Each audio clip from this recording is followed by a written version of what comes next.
السلام علیکم ورحمۃ اللہ وبرکاتہ۔ الحمد للہ رب العالمین والصلاة والسلام علی سید المرسلین، اما بعد فاعوذ باللہ من الشیطان الرجیم، بسم اللہ الرحمن الرحیم۔ برادران عزیز و معزز خواتین، آج کی اس نشست میں سورۃ الاحزاب کی آیت نمبر 7 سے آیت نمبر 10 تک تمام آیات کا ترجمہ و تفسیر پیش کرنے کی سعادت حاصل کی جائے گی۔ وَإِذْ أَخَذْنَا مِنَ النَّبِيِّينَ مِيثَاقَهُمْ وَمِنكَ وَمِن نُوحٍ وَإِبْرَاهِيمَ وَمُوسَى وَعِيسَى ابْنِ مَرْيَمَ وَأَخَذْنَا مِنْهُم مِيثَاقًا غَلِيظًا لِيَسْأَلَ الصَّادِقِينَ عَن صِدْقِهِمْ وَأَعَدَّ لِلْكَافِرِينَ عَذَابًا أَلِيمًا۔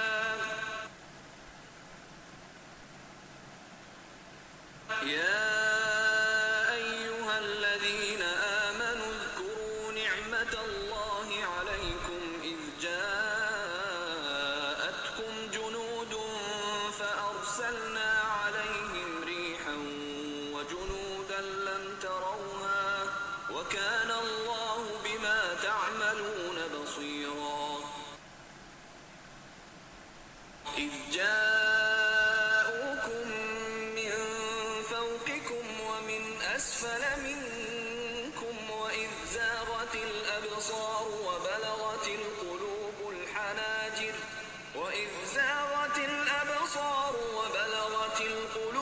الْحَنَاجِرَ وَتَظُنُّونَ بِاللَّهِ الظُّنُونَا۔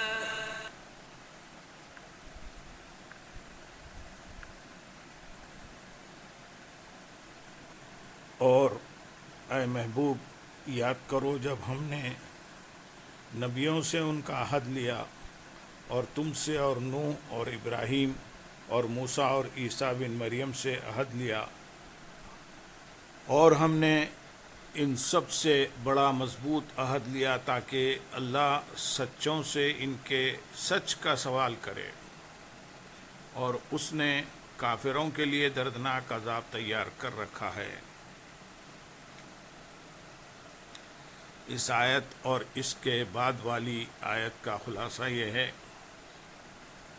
کہ اے حبیب صلی اللہ علیہ وسلم، وہ وقت یاد کرو جب ہم نے انبیاء اکرام علیہ الصلاۃ والسلام سے رسالت کی تبلیغ کرنے اور دین حق کی دعوت دینے کا عہد لیا، اور خصوصیت کے ساتھ آپ سے اور حضرت نوح، حضرت ابراہیم، حضرت موسیٰ اور حضرت عیسیٰ بن مریم علیہم الصلاۃ والسلام سے عہد لیا، اور ہم نے ان سب سے بڑا مضبوط عہد لیا تاکہ اللہ تعالیٰ قیامت کے دن سچوں سے ان کے سچ کا سوال کرے۔ یہ قول یہ ہے کہ سچوں سے مراد انبیاء اکرام علیہ الصلاۃ والسلام ہیں، اور ان سے سچ کا سوال کرنے سے مراد یہ ہے کہ جو انہوں نے اپنی قوم سے فرمایا اور جس کی انہیں تبلیغ کی وہ دریافت فرمائیے، وہ دریافت فرمائیں، یا اس کے یہ معنی ہے کہ انبیاء اکرام علیہ الصلاۃ والسلام کو ان کی امتوں نے جو جواب دیے وہ دریافت فرمائے، اور اس سوال سے مقصود کفار کو ذلیل و رسوا کرنا ہے۔ دوسرا قول یہ ہے کہ سچوں سے مراد مومنین ہیں، اور سچ کا سوال کرنے سے مراد ان کی تصدیق کے بارے میں سوال کرنا ہے۔ اس آیت میں بالخصوص 5 انبیاء اکرام علیہ الصلاۃ والسلام کا ذکر کرنے کی وجہ یہ ہے کہ یہ انبیاء اولو العزم رسولوں علیہ الصلاۃ والسلام میں سے تھے، اور یہاں نہایت اہم نقطہ ہے کہ تمام انبیاء اکرام علیہ الصلاۃ والسلام جن کا اس آیت میں ذکر ہوا، ان کا تذکرہ اسی ترتیب سے ہوا جس ترتیب سے وہ دنیا میں تشریف لائے۔ لیکن حضور اقدس صلی اللہ علیہ وسلم کی تشریف آوری اگرچہ تمام نبیوں کے بعد ہوئی، لیکن اللہ تعالیٰ نے آپ کا ذکر دوسرے انبیاء اکرام علیہ الصلاۃ والسلام سے پہلے کیا، اور یہ انداز تمام نبیوں پر حضور نبی کریم صلی اللہ علیہ وسلم کی افضلیت کے اظہار کے لیے ہے۔ آیت نمبر 9 میں ارشاد ہے، اے ایمان والو، اللہ کا احسان اپنے اوپر یاد کرو، جب تم پر کچھ لشکر آئے تو ہم نے ان پر آندھی اور وہ لشکر بھیجے جو تمہیں نظر نہ آئے، اور اللہ تمہارے کاموں کو دیکھ رہا ہے۔ یہاں سے جنگ احزاب کے احوال بیان کیے جا رہے ہیں، جسے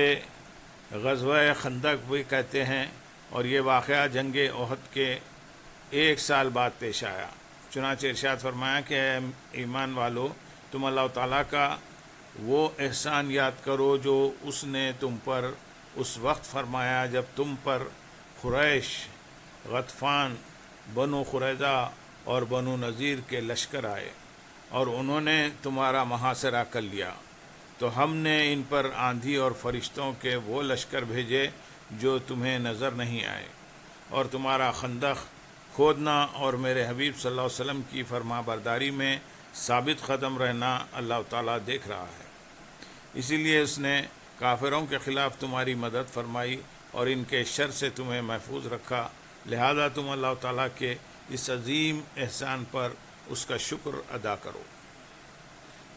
غزوہ احزاب کا مختصر بیان یہ ہے کہ یہ غزوہ سن 4 یا 5 ہجری شوال کے مہینے میں پیش آیا۔ اس کا سبب یہ ہوا کہ جب بنی نذیر کے یہودیوں کو جلا وطن کیا گیا تو ان کے سربراہ مکہ مکرمہ میں قریش کے پاس پہنچے اور انہیں سرکار دو عالم صلی اللہ علیہ وسلم کے ساتھ جنگ کرنے کی ترغیب دلائی اور وعدہ کیا کہ ہم تمہارا ساتھ دیں گے یہاں تک کہ مسلمان نیست و نابود ہو جائیں۔ ابو سفیان نے اس تحریک کی بہت قدر کی اور کہا کہ ہمیں دنیا میں وہ سب سے پیارا ہے جو محمد مصطفیٰ صلی اللہ علیہ وسلم کی دشمنی میں ہمارا ساتھ دے۔ پھر قریش نے ان یہودیوں سے کہا کہ تم پہلی کتاب والے ہو، ہمیں بتاؤ کہ ہم حق پر ہیں یا محمد مصطفیٰ صلی اللہ علیہ وسلم۔ یہودیوں نے کہا تم ہی حق پر ہو۔ اس پر کفار قریش خوش ہوئے اور اسی واقعے سے متعلق سورہ نساء کی آیت نمبر 51 نازل ہوئی۔ پھر وہ یہودی دیگر قبائل غطفان، خیس اور غیلان وغیرہ میں گئے، وہاں بھی یہی تحریک چلائی تو وہ سب بھی ان کے موافق ہو گئے۔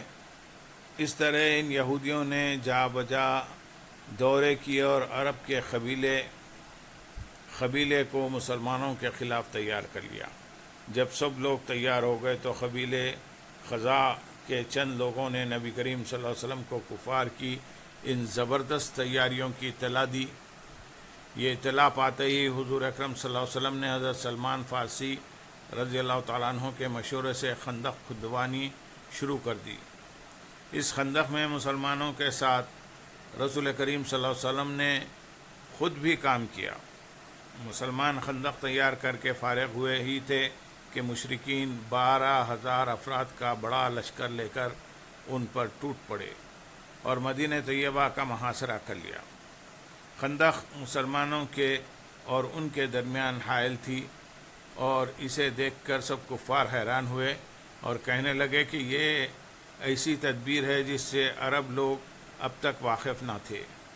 اب انہوں نے مسلمانوں پر تیر اندازی شروع کر دی۔ جب اس محاصرے کو 15 یا 24 دن گزرے تو مسلمانوں پر خوف غالب ہوا اور وہ بہت گھبرائے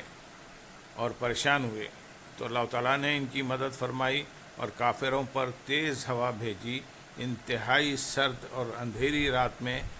اس ہوا نے کافروں کے خیمے گرا دیے، تنابیں توڑ دی، کھوٹے اکھاڑ دیے، ہانڈیاں الٹ دی اور آدمی زمین پر گرنے لگے اور اللہ تعالیٰ نے فرشتے بھیج دیے جنہوں نے کفار کو لرزاں دیا اور ان کے دلوں میں دہشت ڈال دی، مگر اس جنگ میں فرشتوں نے لڑائی نہیں کی۔ پھر رسول اکرم صلی اللہ علیہ وسلم نے حضرت حذیفہ بن یمان رضی اللہ تعالیٰ عنہ کو خبر لینے کے لیے بھیجا اس وقت انتہائی سخت سردی تھی اور یہ ہتھیار لگا کر روانہ ہوئے۔ حضور پرنور صلی اللہ علیہ وسلم نے روانہ ہوتے وقت ان کے چہرے اور بدن پر دست مبارک پھیرا، جس کی برکت سے ان پر سردی اثر نہ کر سکی، اور یہ دشمن کے لشکر میں پہنچ گئے۔ وہاں تیز ہوا چل رہی تھی، سنگریزے اڑ اڑ کر لوگوں کو لگ رہے تھے اور آنکھوں میں گرد پڑ رہی تھی۔ الغرض عجب پریشانی کا عالم تھا۔ کافروں کے لشکر کے سردار ابو سفیان ہوا کا یہ عالم دیکھ کر اٹھے اور انہوں نے قریش کو پکار کر کہا کہ جاسوسوں سے ہوشیار رہنا، ہر شخص اپنے برابر والے کو دیکھ لے۔ یہ اعلان ہونے کے بعد ہر ایک شخص نے اپنے برابر والے کو ٹٹولنا شروع کر دیا۔ حضرت حذیفہ بن یمان رضی اللہ تعالیٰ عنہ نے دانائی سے اپنے دائیں طرف موجود شخص کا ہاتھ پکڑ کر پوچھا، تو کون ہے؟ اس نے کہا، میں فلاں بن فلاں ہوں۔ اس کے بعد ابو سفیان نے کہا، اے گروہ قریش، تم یہاں نہیں ٹھہر سکتے، گھوڑے اور اونٹ ہلاک ہو چکے ہیں، بنی قریظہ اپنے عہد سے پھر گئے ہیں اور ہمیں ان کی طرف سے اندیشہ ناک خبریں پہنچی ہیں۔ ہوا نے جو حال کیا ہے وہ تم دیکھ رہے ہو، بس اب یہاں سے کوچ کرو، اور میں کوچ کر رہا ہوں۔ ابو سفیان یہ کہہ کر اپنی اونٹنی پر سوار ہو گئے اور لشکر میں کوچ کوچ کا شور مچ گیا۔ کافروں پر جو ہوا آئی وہ ہر چیز کو الٹ رہی تھی، مگر یہ ہوا اس لشکر سے باہر نہ تھی۔ اب یہ لشکر بھاگ نکلا اور سامان کا سواریوں پر لاد کر لے جانا اس کے لیے دشوار ہو گیا، اس لیے کثیر سامان وہیں چھوڑ گیا۔ آیت نمبر 10 میں ارشاد ہے، جب کافر تم پر تمہارے اوپر سے اور تمہارے نیچے سے آئے، اور جب آنکھیں ٹھٹک کر رہ گئیں اور دل گلوں کے پاس آ گئے، اور تم اللہ پر طرح طرح کے گمان کرنے لگے۔ غزوہ احزاب کے موقع پر جب اللہ تعالیٰ نے ایمان والوں پر احسان فرمایا، اس وقت صورتحال یہ تھی کہ مدینہ منورہ پر حملہ آور ہونے والے لشکر میں سے وادی کے اوپر کی طرف مشرق سے اسد اور غطفان قبیلے کے لوگ مالک بن عوف نصری اور غینہ بن حسن فزاری کی سرکردگی میں 1000 کی جمعیت لے کر آئے، اور ان کے ساتھ طلحہ بن خویلد اسدی بنی اسد کی جمعیت لے کر، اور یوہی بن اخطب یہودی بنی قریظہ کی جمعیت لے کر آیا، اور وادی کے نچلی جانب مغرب سے قریش اور کنانہ قبیلے کے لوگ ابو سفیان بن حرب کی سرکردگی میں آئے۔ اس وقت لوگوں کی آنکھیں ٹھٹک کر رہ گئیں اور رعب و ہیبت کی شدت سے حیرت میں آ گئیں، اور خوف و اضطراب اس انتہا کو پہنچ گیا کہ دل گویا کہ گلوں کے پاس آ گئے، اور منافق تو یہ گمان کرنے لگے کہ اب مسلمانوں کا نام و نشان باقی نہ رہے گا۔ لیکن کفار کی اتنی بڑی جمعیت سب کو